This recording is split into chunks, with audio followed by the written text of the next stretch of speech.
What if we were told that the key to understanding our responsibilities to both God and society was hidden in plain sight, right there in the pages of the Bible? Intriguing, isn't it? Let's delve in.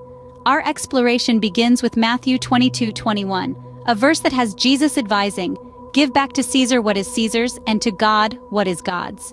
Here, Christ reminds us of the dual citizenship we hold, one in our earthly nation and the other in the kingdom of God. Paying taxes, obeying laws, these are ways of giving to Caesar what is his. But how do we give to God what is God's? By dedicating our hearts, our love, our service to Him. Now, John 15:14 gives us a hint on how to serve God. Jesus states, "You are my friends if you do what I command." Simple, yet profound. Being a friend of God is not based on a passive relationship, but an active obedience to His commands, a willingness to live the life He has laid out for us. This theme of obedience carries over into Mark 12:17, where Jesus reiterates, "Give back to Caesar what is Caesar's and to God what is God's." This verse reinforces the idea that being a citizen of both the world and the kingdom of God is not mutually exclusive. We can fulfill our earthly duties while still serving God faithfully. Romans 13:1-7 further elaborates on this, urging, "Let everyone be subject to the governing authorities, for there is no authority except that which God has established."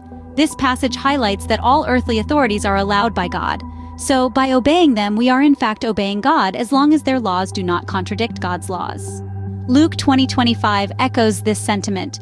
Jesus says, "Give back to Caesar what is Caesar's, and to God what is God's." This verse is a reminder of the delicate balance we must maintain between our earthly duties and our spiritual obligations. Lastly, Titus 3:1 instructs us to be ready to do whatever is good, to slander no one, to be peaceable and considerate, and always to be gentle toward everyone. This verse encapsulates the essence of how we should live as citizens of God's kingdom, with kindness, peace, and consideration for all. In summary, these verses guide us to live a balanced life, fulfilling our responsibilities to both our earthly nation and the kingdom of God. They remind us that obedience to God's commands is key to our relationship with Him, and that all earthly authority is allowed by God. Furthermore, they advise us to live with a spirit of kindness and peace, embodying the love of God in our daily interactions. With these verses in mind, we are equipped to navigate the complexities of our dual citizenship, serving both God and society in a way that upholds the principles of the kingdom of God. Remember, the Bible is the ultimate guide for life.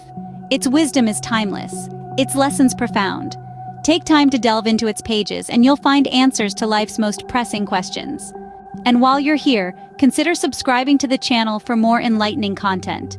Share this with others so they too can benefit from these biblical insights. Until next time, stay blessed and keep seeking the wisdom of the scriptures. Before we wrap up, here are some interesting facts that connect with our topic today. Did you know that the concept of dual citizenship is not just a biblical teaching, but also a legal status in many countries today? It's a fascinating parallel, isn't it? Also, the phrase "render unto Caesar" has been borrowed by literature and popular culture to denote the necessity of respecting secular authority. And, to top it off, the Bible, the very source of these teachings, has been translated into 700 languages, making its wisdom accessible to people all around the globe. These facts further highlight the relevance and reach of the biblical teachings we discussed today.